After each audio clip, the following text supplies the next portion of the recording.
Swastiastu. Assalamualaikum warahmatullahi wabarakatuh. Shalom, namo buddhaya, salam satu kita semua, dan salam harmoni. Yang terhormat Ibu Ratna Dewi, selaku dosen pengampu mata kuliah pembelajaran berpersuasi. Baik, sebelumnya, izinkan saya untuk memperkenalkan diri terlebih dahulu. Perkenalkan, nama saya Ratna Komadewi dengan NIM 2313041012. Baik, pada kesempatan hari ini saya akan mempresentasikan modul ajar yang telah saya buat, yaitu modul ajar biologi fase F kelas 11 dengan materi sistem pernapasan pada manusia, yang dirancang menggunakan pembelajaran mendalam berinspirasi konten berbasis gaya belajar. Nah, di mana tujuan modul ajar ini adalah membantu guru melaksanakan pembelajaran yang efektif, fleksibel, dan berpusat pada peserta didik, serta mendorong keaktifan siswa melalui kerangka pembelajaran sistematis. Nah, pembelajaran berdiferensiasi ini tidak bertujuan membedakan capaian pembelajaran, melainkan memberikan akses belajar yang adil melalui berbagai cara agar semua peserta didik dapat mencapai tujuan yang sama. Nah, dalam modul ajar yang saya susun, ini saya menerapkan pembelajaran mendalam berdiferensiasi konten berbasis gaya belajar, di mana cara murid menerima atau mengakses media pembelajaran atau materi pembelajaran dengan menyesuaikan dengan gaya belajar mereka, yaitu gaya belajar visual, auditory, ataupun kinestetik. Nah, selanjutnya ada identitas modul. Nah, di mana identitas modul ini saya susun untuk fase F kelas 11 semester genap dengan mata kuliah biologi, topik sistem pernapasan manusia, dengan alokasi waktu 2 jam pembelajaran. Nah, selanjutnya itu ada kompetensi awal, di mana sebelum mempelajari materi, murid itu disesuaikan untuk memiliki kompetensi awal, yaitu pemahaman tentang struktur dan fungsi sel, konsep metabolisme, serta pengetahuan umum tentang organ tubuh manusia yang pada materi ini disusunkan untuk sistem pernapasan manusia. Nah, yang selanjutnya itu ada dimensi profil kelulusan, di mana dimensi profil kelulusan ini ada 8. Yang pertama itu ada keimanan dan ketakwaan terhadap Tuhan Yang Maha Esa. Yang kedua itu ada kewarganegaraan.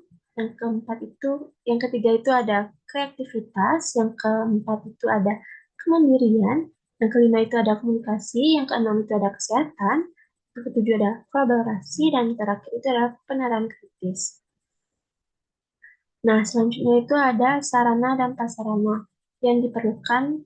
Tentunya itu ada buku, HP, laptop, proyektor, alat tulis, dan media pembelajaran interaktif yang sudah saya cantumkan.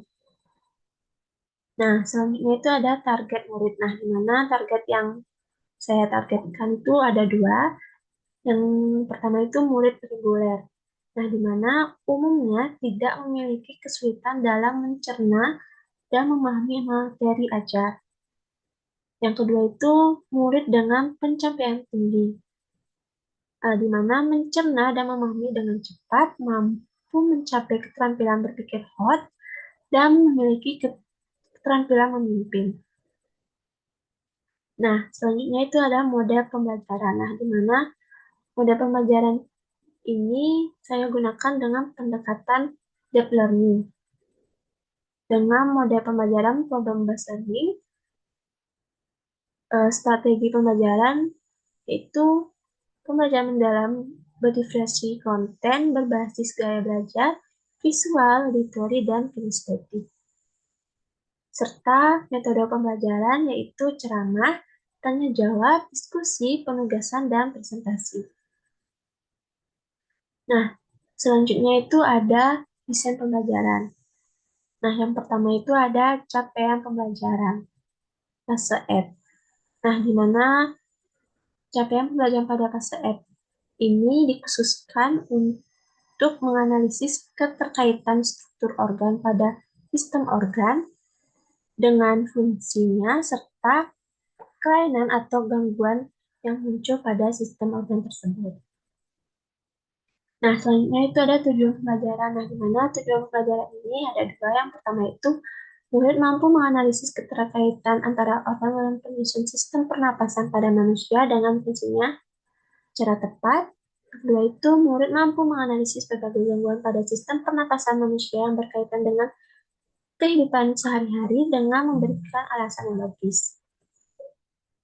Nah, selanjutnya itu ada pemahaman bermakna. Nah, di mana pemahaman bermakna ini murid mengetahui bahwa sistem pernapasan berfungsi untuk menghasilkan oksigen dari udara dan mengeluarkan karbon dioksida, serta uap air sebagai hasil sistem metabolisme.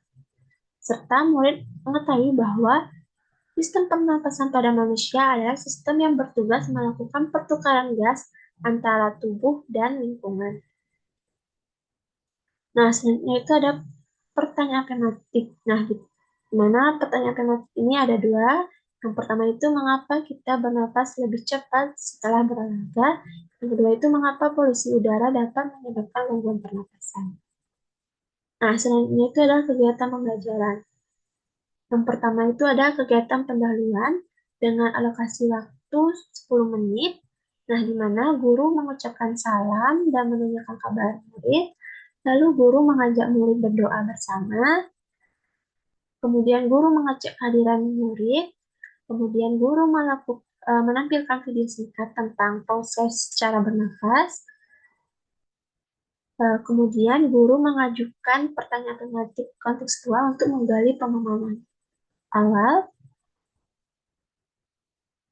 Kemudian guru melakukan asesmen diagnostik awal berupa kuis singkat untuk menggali pemahaman awal murid tentang organ pernapasan manusia. Kemudian guru mengajak murid melakukan refleksi singkat.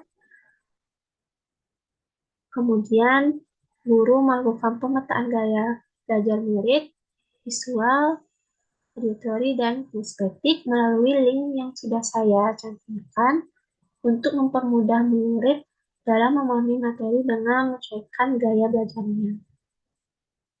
Nah, media pembelajaran utama dapat diakses melalui link yang sudah saya cantumkan. Pada media ini menyajikan materi secara berlapis, mulai dari dasar, menengah, dan lanjutan mengenai sistem pernapasan manusia. Nah, selanjutnya guru menyampaikan tujuan pembelajaran, ruang lingkup materi, serta menjelaskan bahwa pembelajaran akan dilakukan menggunakan sumber belajar yang sama, disajikan secara berlapis yang akan disesuaikan gaya belajar murid masing-masing. Nah, selanjutnya itu adalah kegiatan inti dengan alokasi waktu 65 menit, yang dimana yang pertama sintak pertama yaitu orientasi murid pada masalah.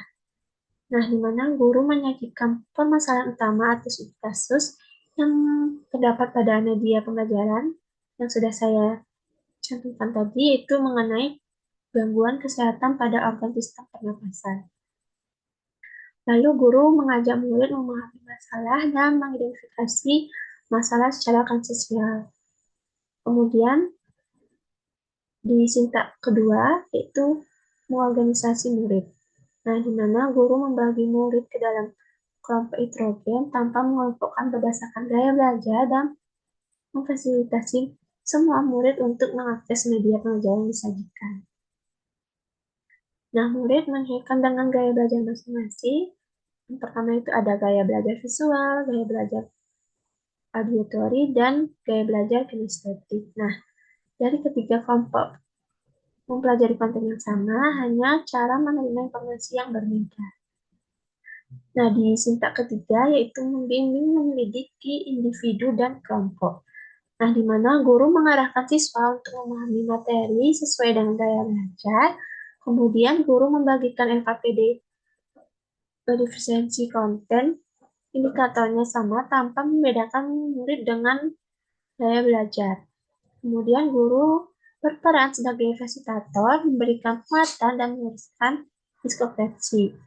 Nah, kemudian di sintak keempat yaitu mengembangkan dan menyajikan hasil. Nah, di mana setiap kelompok menyajikan hasil analisis secara singkat, kemudian kelompok lain memberikan tanggapan atau pertanyaan, lalu guru memfasilitasi diskusi kelompok dan menegaskan keterkaitan konsep serta menyatukan pemahaman seluruh kelas.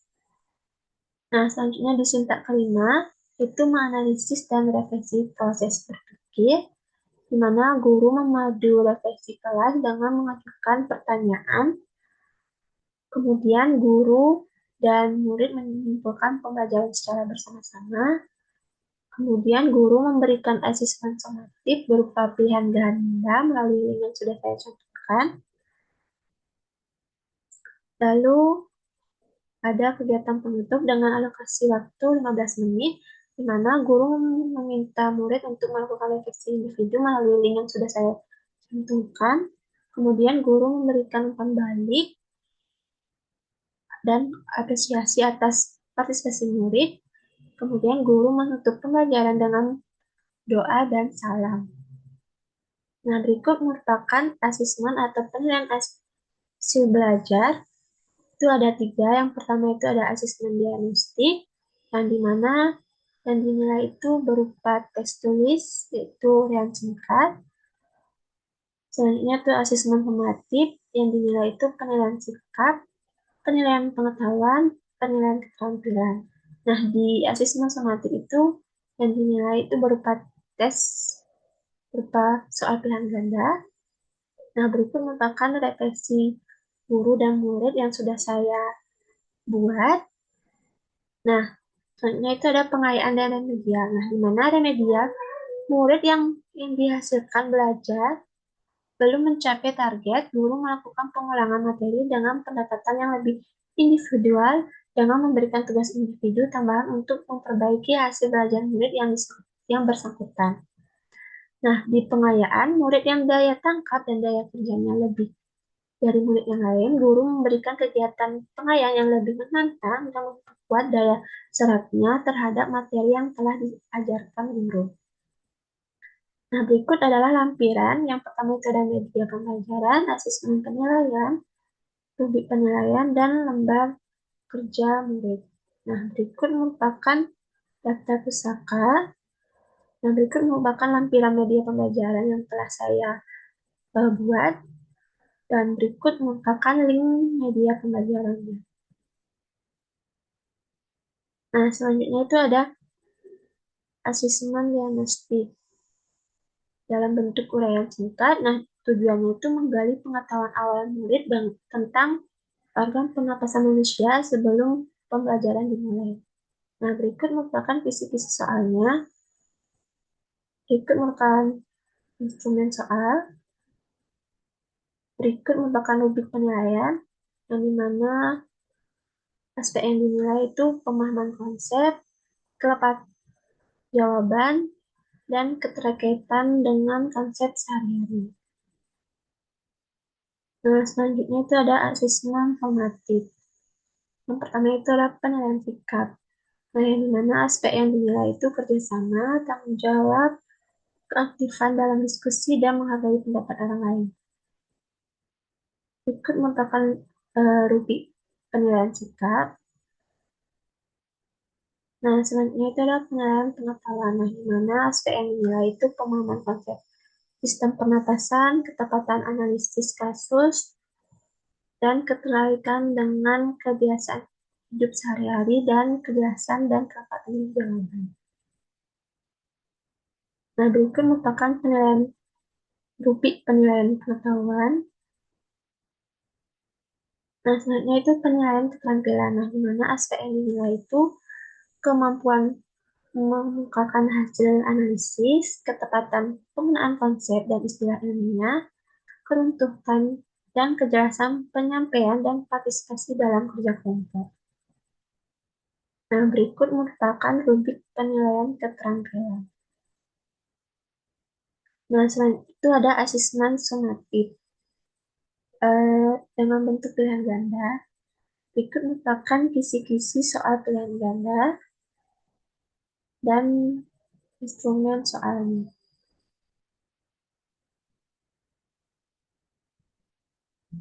Nah, berikut merupakan rubrik penilaian yang dimana ketika jawabnya yang benar mendapatkan skor 5 dan yang jawab, yang salah menjawab itu skornya 0.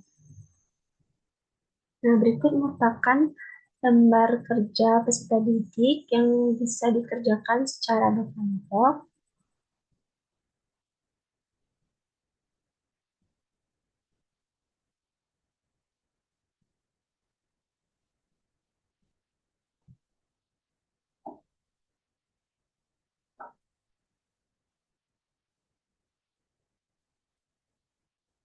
Baik, sekian dari pemaparan dari modul ajar yang telah saya buat. Sekian presentasi dari saya tutup dengan Prama Santi, Om Santi Santi Om. Assalamualaikum warahmatullahi wabarakatuh. Shalom Namo Buddhaya, salam sejahtera semua, dan salam harmoni.